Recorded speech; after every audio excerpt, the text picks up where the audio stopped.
e ele era o representante do Brasil e de outros países em desenvolvimento, e depois dessa experiência, então, ele foi vice-presidente do novo Banco de Desenvolvimento dos BRICS, em Xangai, no período de 2015 a 2017.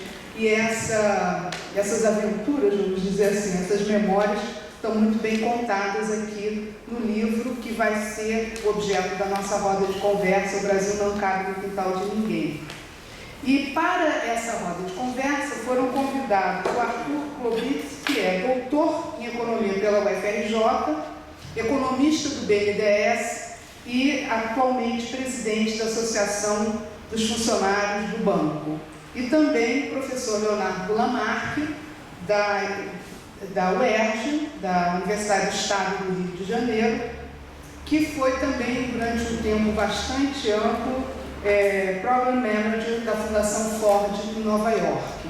Então é uma roda de conversa muito interessante, agradeço a todos a presença e, para não nos estender mais, dou a palavra então para o Paulo Nogueira Batista Júnior. Paulo. Muito obrigado, Paulo. Obrigado, Marcela, obrigado pelo convite para vir aqui conversar um pouco sobre esse livro que eu acabo de lançar. Agradeço também ao Leonardo e ao Arthur por terem aceito participar dessa roda de conversa sobre o livro. Esse livro, ele trata de uma grande variedade de temas, em registros diferentes de linguagem, e trata de FMI, de G20, de BRICS, de economia, de relações internacionais, nacionalismo, e até de um pouco de literatura também e cultura. Então ele pode ser lido, você pode abrir esse livro em qualquer lugar, qualquer ponto, começar por ali, porque não tem uma estrutura. A única parte mais estruturada que ganha uma leitura em sequência é a parte que trata dos meus 10 anos no exterior, que é a maior parte do livro. Que é 2 terços do livro, é sobre a minha vivência no Fundo Monetário e depois no Banco dos BRICS. Eu fui primeiro diretor executivo do Brasil e outros países no Fundo Monetário Internacional de 2007 a 2015. E daí transferi para Xangai para ser o primeiro vice-presidente brasileiro no novo Banco de Desenvolvimento que os BRICS estabeleceram em Xangai. Então, essa parte do livro ganha uma leitura em sequência, porque só se compreende a decisão dos BRICS de criar mecanismos próprios, o Fundo Monetário e esse Banco de Desenvolvimento, se você leva em conta a frustração das expectativas que se criaram com a crise de 2008, que haveria uma reforma mais importante da governança existente, particularmente o Fundo Monetário do Banco Mundial em Washington. Ali sim você tem vale a pena ler esse sequência. O resto do livro não, pode ser lido de maneira assim, aleatória quase, né? É um livro pouco usual, porque a maior parte dos livros escritos por economistas e outros profissionais sobre essa temática internacional é escrita a partir de uma ótica exclusivamente acadêmica. E aqui eu misturo o meu passado acadêmico com a minha vivência, né? Mas também não é daqueles livros, sabe? Você lê muito livros feitos por ex-autoridades, na realidade são feitos por jornalistas, a pedido, contratados por ex-autoridades, ex-ministros, ex-presidente do Banco Central, que tem uma desvantagem muito grande, porque se obedece a uma fórmula. No livro americano, falando de livros americanos, no Brasil não é tão comum isso. Então, são livros formulaicos, né? Esse livro é escrito por mim e mistura o registro de analítico com o registro de processos de negociação, de embates, de episódios, de bastidores. Eu dou nome aos bois, não deixo de mencionar as pessoas envolvidas. E então, mas como é um livro muito amplo, eu resolvi selecionar só um tópico desse pontapé inicial e passar para as intervenções do Leonardo, do Arthur e dos outros, né? Resolvi selecionar um tópico do livro, que é nacionalismo, que na realidade é o fio condutor do livro. Ele perpassa o livro inteiro, a começar do título, né? O Brasil não cabe no quintal de ninguém, que é um título de sabor nacionalista, de um nacionalismo defensivo, até, eu diria, de um nacionalismo ameaçado, né? Que tem que afirmar o que deveria ser óbvio, né? Que o Brasil, pela sua dimensão, não cabe no quintal de ninguém. O pessoal se esforça, mas não cabe. É um dos maiores países do mundo, é um dos 5 gigantes do mundo, que, junto com os Estados Unidos e os outros 3 BRICS originais, né? Neste livro, o nacionalismo é tratado de ângulos diferentes. Do ângulo econômico, por exemplo, tem um trabalho dentro do livro, que eu não sei se eu estava até relendo hoje um pouco, não sei se foi um trabalho tão bem sucedido, mas foi uma tentativa de analisar os temas da macroeconomia da ótica nacionalista, os temas tradicionais da macroeconomia. Mas ele trata também do nacionalismo da ótica de relações internacionais, da ótica política e até da ótica filosófica cultural e também da ótica familiar. Então, o embaixador Lustani, que como meu pai é diplomata, e ele sabe que o nacionalismo da minha família é uma coisa muito forte, da parte do pai e da parte de mãe também. Então tem raízes até familiares, ele até menciona isso na apresentação, o livro é dedicado aos meus pais, inclusive, motivos que ficam claros para quem lê a apresentação do livro. Mas do ponto de vista cultural, isso eu queria mencionar a vocês. Se você olhar aqui, apesar da variedade de temas, o fio condutor é o nacionalismo, porque na parte por exemplo, de crônicas, que é a parte final do livro, quais são os políticos dos quais eu uso tração no perfil? Brizola, Juscelino, Vargas, Lula. Este último não tem origem propriamente na tradição nacionalista, mas ele se mostrou mais próximo a ela com o passar do tempo, e particularmente quando assumiu a presidência, né? E então, os 4 políticos dos quais eu trato expressamente na parte de perfis do livro são políticos identificados com a tradição nacional desenvolvimentista, né? E no campo cultural, quem são os artistas, pensadores que eu destaco aqui como personagens do livro? Bem, Nelson Rodrigues, que é um nacionalista, assim, até bastante radical e agressivo, né? Fernando Pessoa, com seu nacionalismo messiânico português, né? Olhando aqui os índices, por exemplo, Maurice Barrès, que é um nacionalista francês, pouco conhecido no Brasil, uma pena, porque é um grande escritor, né? E o Maurice Barrès justamente fala do nacionalismo com a ligação, a nossa ligação com a terra e os mortos. E diz que nós somos apenas o prolongamento dos mortos e da terra. Neles, em nós, eles continuam vivendo e falando com nós, né? E aliás, vocês notam uma coisa aqui, vocês vão notar, se tiverem a honra de ler esse livro, que paradoxalmente, a maior parte dos pensadores com os quais eu me identifico, que eu cito repetidamente, são de direita, não de esquerda, ou politicamente diferentes.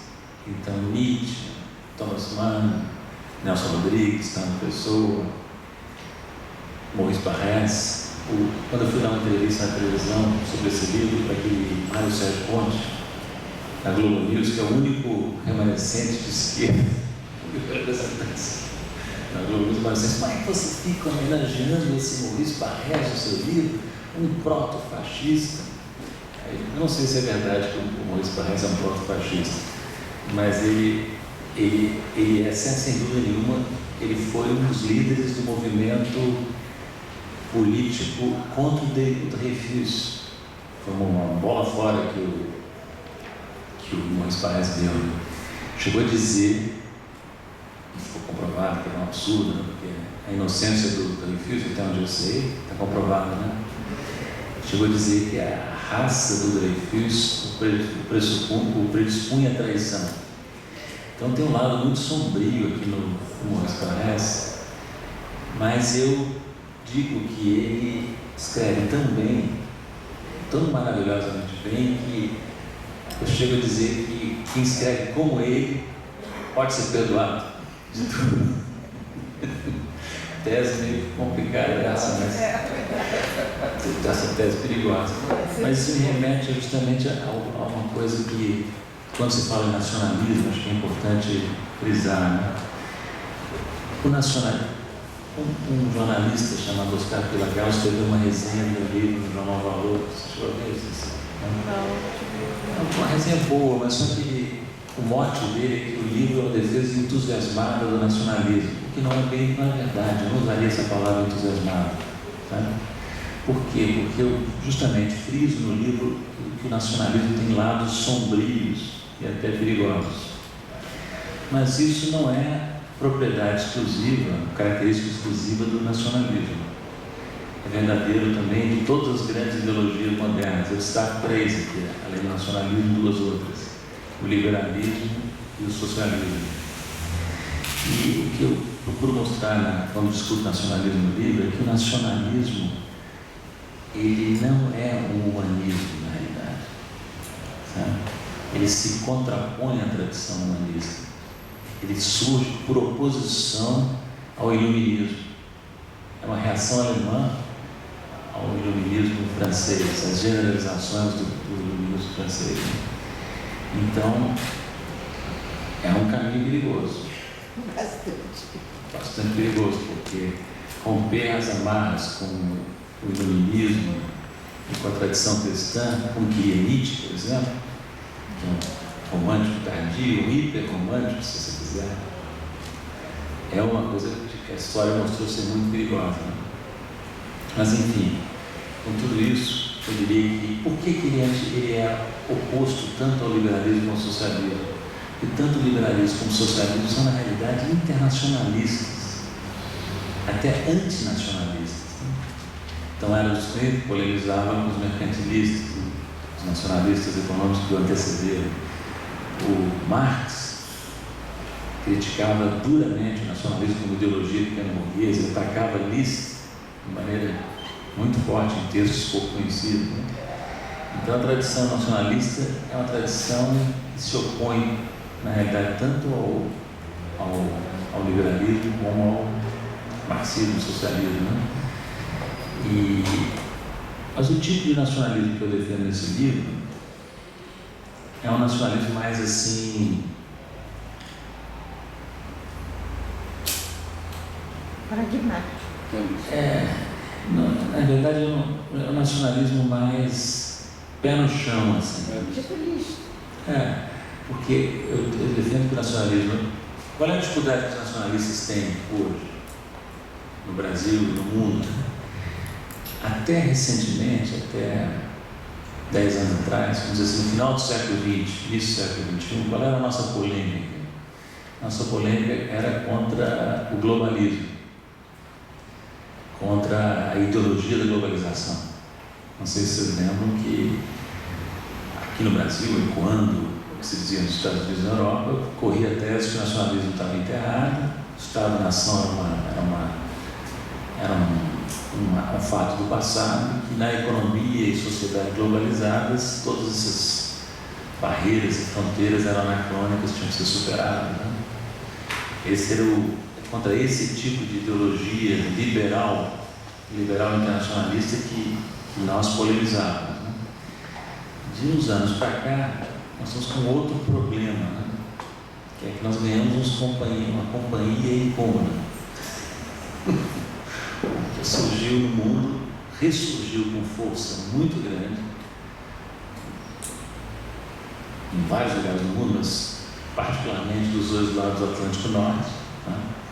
Um nacionalismo renovado, um nacionalismo regressivo, né? Que se opõe também ao globalismo, né? Se opõe ferozmente ao globalismo. E esse nacionalismo trumpista, que também tomou conta de grande parte da Europa, é um nacionalismo altamente problemático, né? É um nacionalismo regressivo, que cultua a ignorância, né? Então, por exemplo, eu gostava muito de citar, só para dar um exemplo do tipo de dilema ao qual nós estamos submetidos. Eu gostava muito de citar uma frase do Nietzsche, que é um fragmento póstumo, que diz assim: não há fatos, só interpretações. Agora eu já não cito tanto essa frase, mas porque nas mãos de certo tipo de gente, essas sutilezas filosóficas, críticas do racionalismo, do iluminismo, do positivismo, viram coisas monstruosas, né? Viram deturpações gigantescas. Então nós estamos hoje com um problema de... Já estou terminando. Nós estamos com um problema de demarcar, né? Em relação ao nacionalismo retrógrado, que é reativo, né? Eu até vou dizer a vocês, eu entendo perfeitamente as raízes desse nacionalismo trumpista. Acho que não dá para desqualificar, ele tem bases, né? Na realidade desses países, na realidade da forma como se desenvolveu o capitalismo no final do século XX, início do século XXI, os dois lados do Atlântico Norte. Mas é um nacionalismo perigoso que, até certo ponto, vou dizer a você, com todos os embates que eu vivenciei com os europeus e americanos, quando eu morava em Washington, eu fiquei, assim, como que se diz isso em português? Chave fora, né? Vai ser difícil. Uma certa alegria com a desgraça alheia quando eu vi os problemas que estavam sendo criados pela eleição do Trump, pelo Brexit, né? Não tem tradução em português. Não tem, né? Não tem. Alegria pela desgraça alheia. Alegria pela...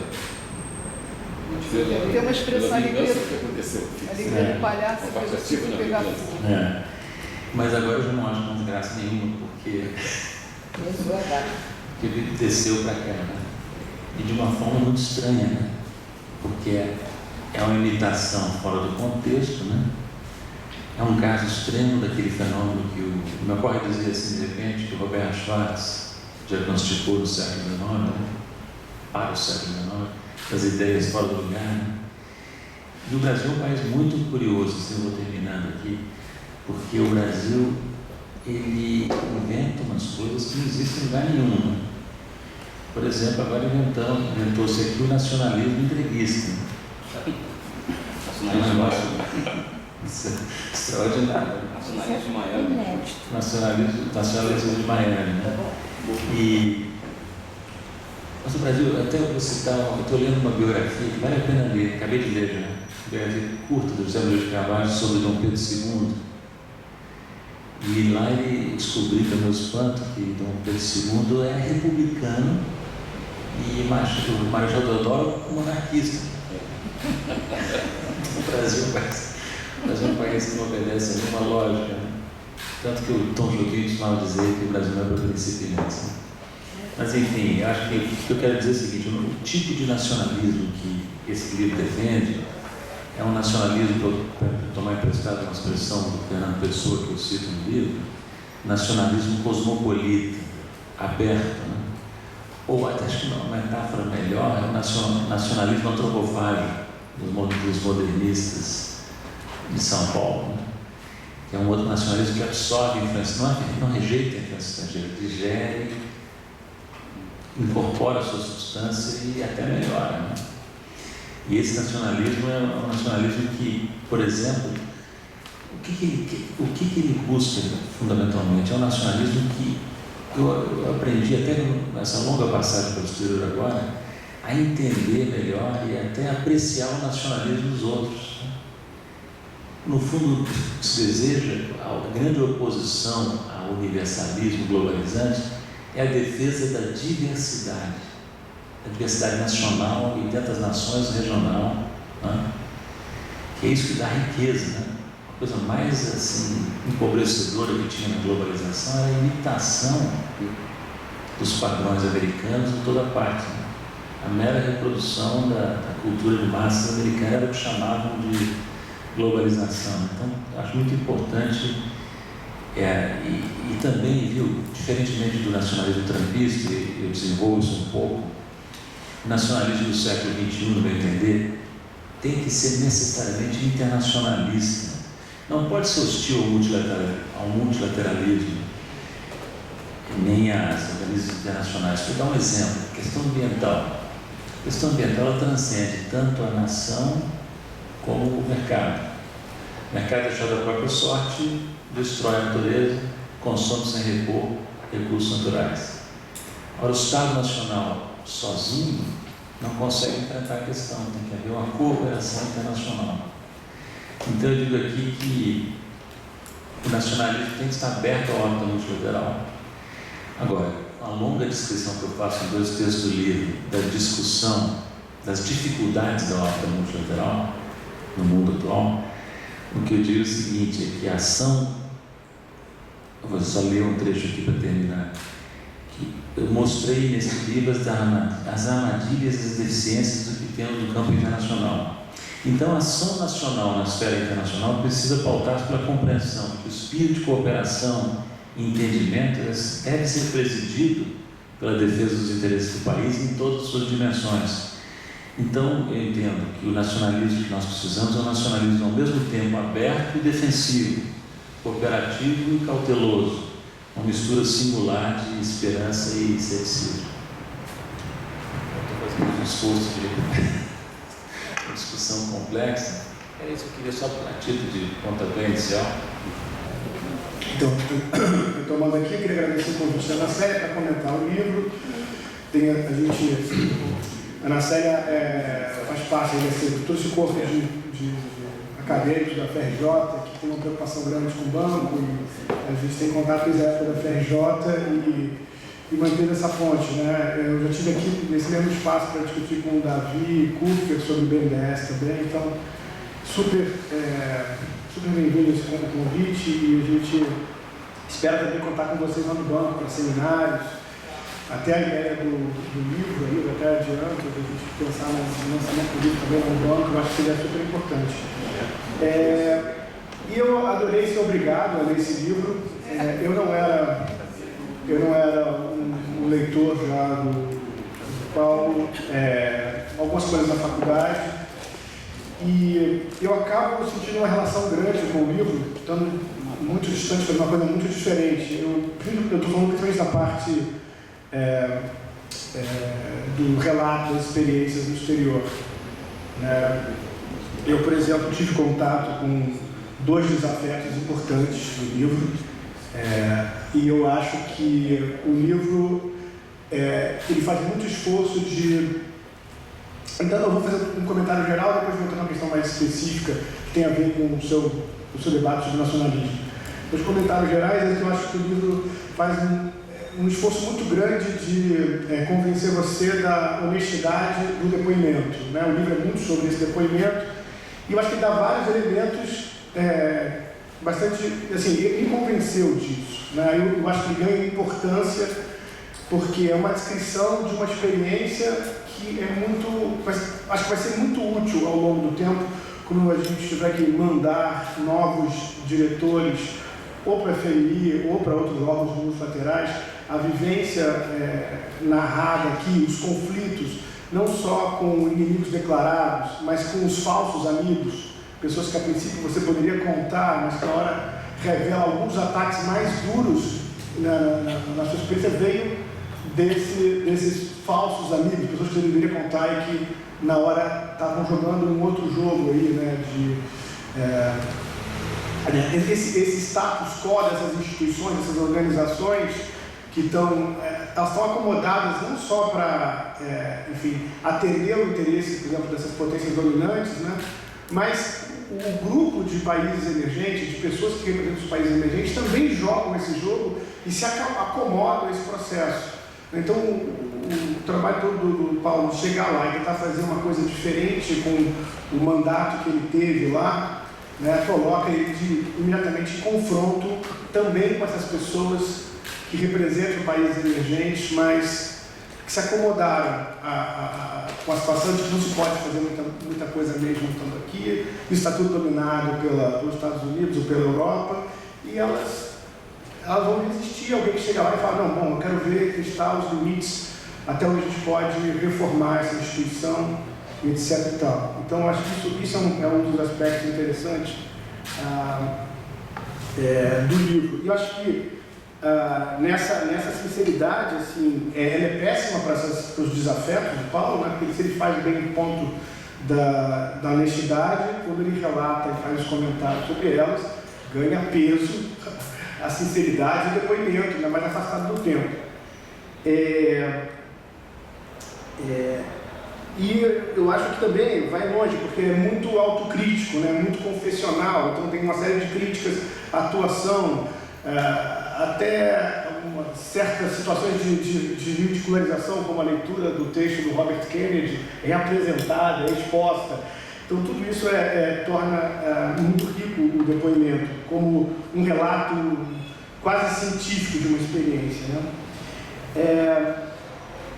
Eu diria, na minha classificação, eu chamaria que é um relato de um burocrata militante, alguém que ganhou uma função, teve uma oportunidade de estar cumprindo um determinado papel,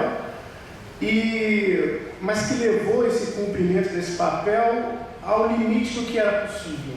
A sensação para mim fica clara de que a sua atuação lá, e eu estiver errado, espero que você comente, de que a sua atuação no FMI, ela tinha uma autorização do governo, tinha uma autorização do Manteiga ou do Lula, mas você fez muito mais do que era estritamente necessário ou do que se esperava exatamente de você. Então, há um trabalho de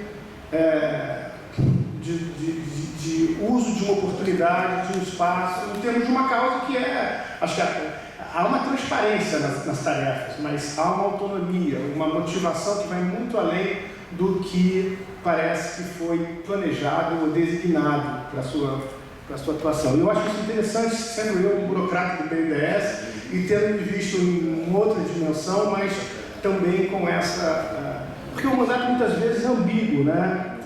Há um discurso de nacionalismo genérico, mas na hora de você rachar, brigar, ter desavenças, brigar com a colombiana, até onde, essa sensação sempre aparecendo no livro, até onde eu vou ser bancado, até onde esse apoio permanece ou ele pode acabar, né? Não, esse risco estava sendo examinado e, enfim, decisões tomadas sob incerteza nesse sentido. Imagino que o dilema dessas situações é sempre imaginar até onde eu estou tocando com o espaço que eu tenho, até onde eu estou sendo voluntarista. Isso deve ser um dilema nesse tipo de situação.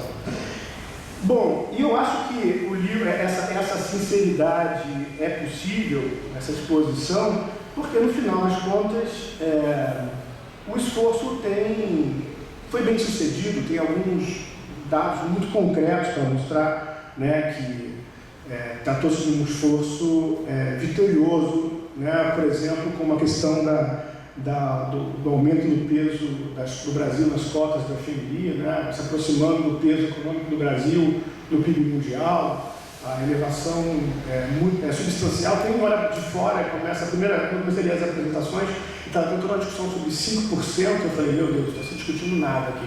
Mas quando você entende no livro como é que essas pequenas porcentagens podem fazer diferença, como poder de veto e enfim, controle sobre a cadeia, sobre os outros países, você entende a importância que foi a conquista dessas. E eu acho que eu colocaria também no saldo de vitória da atuação do Paulo, narrada no livro, a transformação de uma iniciativa dos BRICS, que era ali um acordo que foi pouco a pouco se estabelecendo, né, tácito na discussão do G20 e da diretoria, numa iniciativa que tomou uma outra dimensão, criou um fundo monetário e um banco de desenvolvimento. Assim. Então, quer dizer, existia essa convergência de interesses, de posicionamento, só que isso poderia ter morrido. Nem todo, não é o que você fala, nem o que eu estou querendo dizer, que você é o único responsável por isso, mas fica claro no livro que uma peça-chave para isso tomar uma proporção maior foi, quer dizer, teve uma participação grande sua nisso. E apesar da certa decepção no final com o estado atual dessa iniciativa dos BRICS, né? Que também está narrada no livro. Bom, sobre a questão essas são minhas observações de natureza mais geral. Eu queria agora só falar sobre questões agora do nacionalismo. Eu acho que um dos ensaios mais importantes é esse que tem a ver com a sua apresentação agora, que procura situar o nacionalismo em confronto com o liberalismo e o socialismo. É muito interessante. Eu acho que, do ponto de vista de alguém que se identifica mais com uma esquerda e talvez mais do ângulo socialista, eu acho que falta muito essa dimensão do nacionalismo. Vozes nacionalistas são muito bem-vindas, fazem bem para a esquerda brasileira precisa dessas vozes.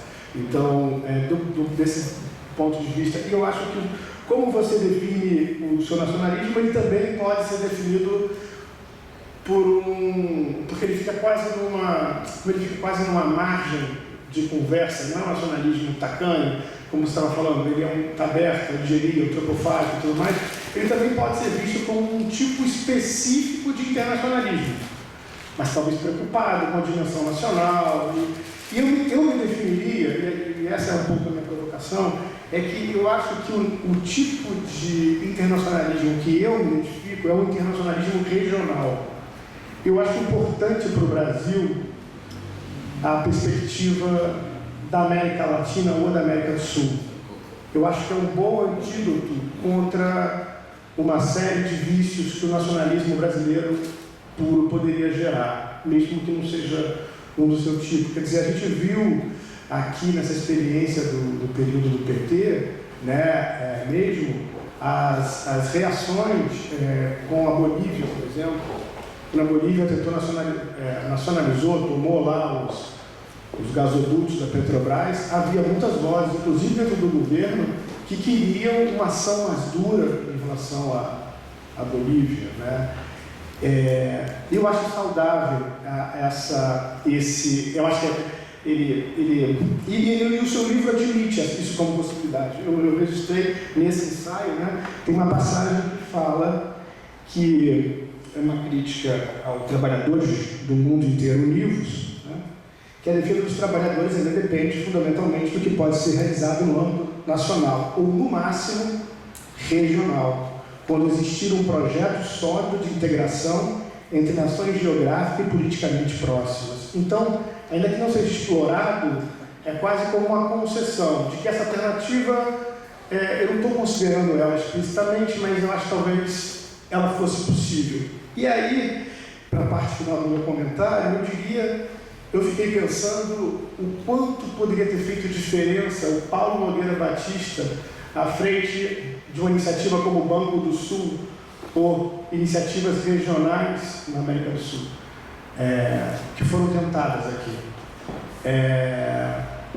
E eu pensei muito no seu balanço de sucessos e fracassos internacionalmente, as diferenças e os interesses de China, e eu fico pensando o quanto para a posição do Brasil internacional estar organizado com a sua vizinhança dentro de um projeto, isso não poderia deixar um legado talvez mais permanente para o futuro. Pensando que alguns dos seus desafetos ficaram responsáveis para tocar essas iniciativas aqui, como do Banco do Sul, por exemplo. Então você pode ter uma ideia do desastre que foi esse comando. Então, eu como era alguém que tive envolvido no BNDES com as iniciativas de integração regional, fiquei pensando que diferença você poderia fazer se estivesse à frente desses projetos. Então,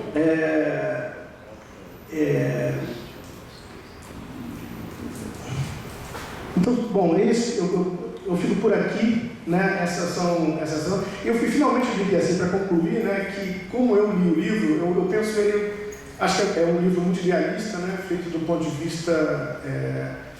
O Brasil, acho que tem uma cultura, não sei se você concorda comigo, muito cínica, em que as pessoas ficam às vezes com vergonha de se mostrar idealistas. O livro antes de nacionalista, ele é claramente uma confissão de alguém muito idealista, né?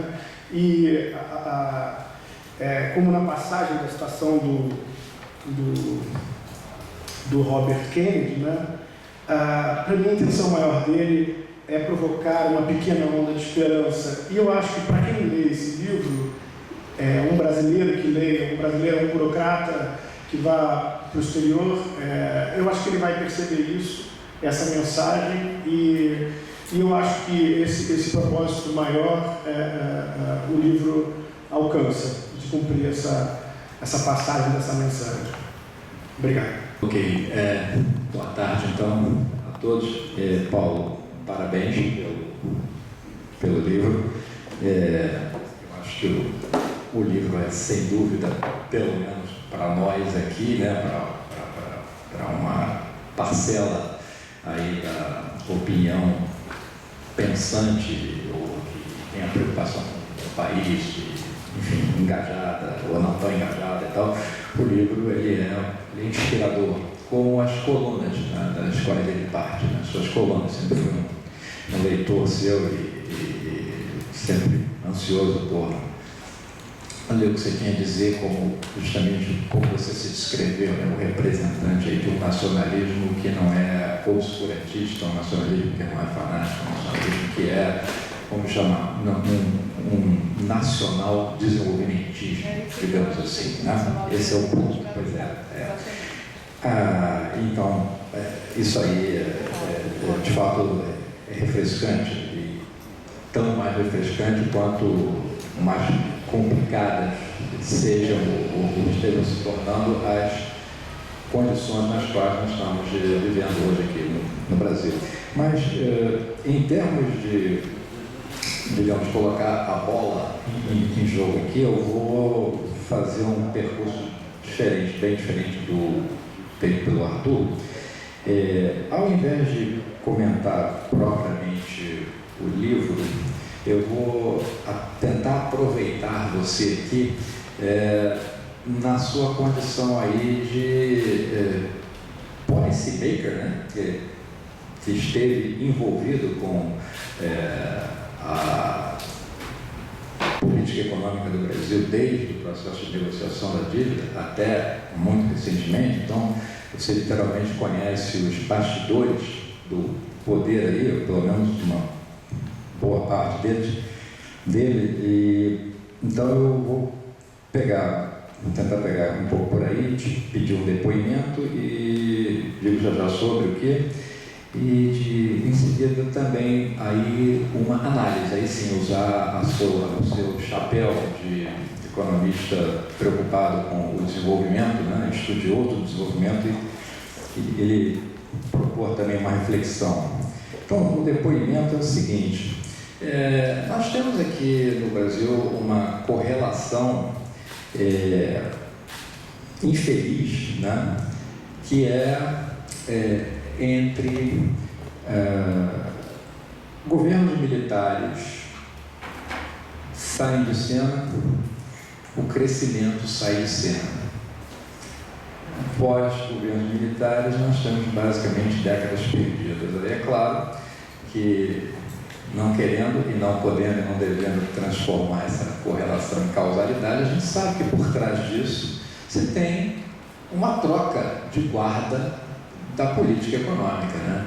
Políticas desenvolvimentistas vão pouco a pouco, claro, tem a década perdida pela inflação, pelo combate à inflação, e depois tem as décadas de um progressivo enamoramento de políticas liberais, né? E com isso é quase que uma regra que não falha, né? Você botou lá essa combinação, o crescimento desce. Veja a União Europeia, onde o Tratado de Maastricht é praticamente uma garantia da ausência de baixo crescimento, coisas dessa natureza. Você tem baixa inflação, que bom e tal, mas o crescimento cai e a desigualdade aumenta. Isso é quase que uma fórmula universal. Hoje já dá para perceber o quão isso é verdade.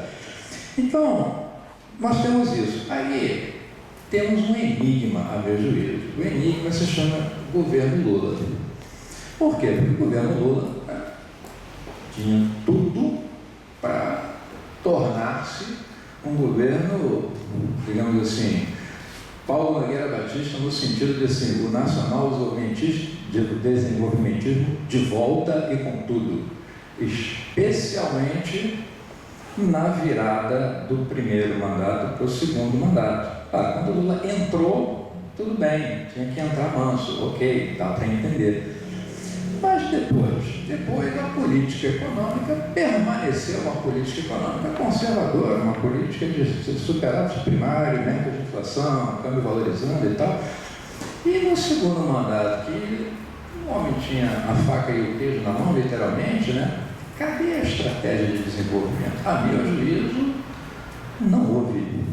Nós não tivemos uma política industrial coerente, nós não tivemos uma estratégia de desenvolvimento e, num certo sentido, somos vítimas disso hoje. Então, para mim, isso é um enigma e o Paulo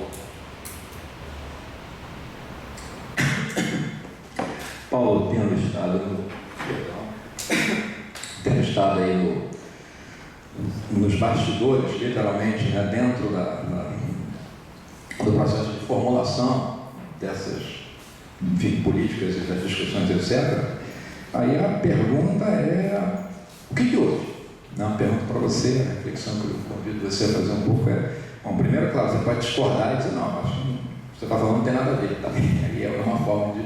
Mas, de toda maneira, seria fazer um pouco assim, o que houve? Você, quando estava lá, obviamente, essas discussões devem ter aparecido, e aí, o que houve? O meu segundo ponto, aí é o que eu havia dito, o pedido de uma reflexão, né, aí pelo economista de desenvolvimento, né? E aí eu retorno um pouco ao crescimento brasileiro, vamos colocar de 30 a 80, né? De 30 a 80, o Brasil foi simplesmente um dos países que mais cresceu no mundo, acho que dos 3 que cresceu mais no mundo, Japão, Brasil e terceiro, eu não sei, talvez não, União Soviética. Então foi fenomenal, um crescimento absolutamente fenomenal, embora desigual, etc. e tal, mas fenomenal. Agora, esse crescimento, ele sistematicamente, não sei dizer período Vargas, mas pelo menos plano de metas, milagre de milagre do fim lá, 68, 73, depois com os militares da recessão, enfim, da crise da dívida externa, 81, 83 e tal. Os períodos e surtos de grande crescimento, eles sempre são asfixiados pelas implicações financeiras dessa expansão. Essa é a leitura que eu faço. Em que sentido? No sentido de que as situações de rápido crescimento, elas criam, rápido crescimento, né, do produto, enfim, eventualmente da produtividade, então, elas criam situações de fragilidade financeira, de instabilidade financeira. E o Brasil acho que é um tremendo caso, um case study espetacular disso aí, e aí eu estou usando abertamente algo que eu acho que é absolutamente ausente da reflexão sobre desenvolvimento do Brasil. Eu estou usando a perspectiva minskiana, do Hyman Minsky. A ideia de que a estabilidade é desestabilizante e de que o crescimento ele cria quase que inexoravelmente, não é inexorável, mas é muito provável que processos de crescimento econômico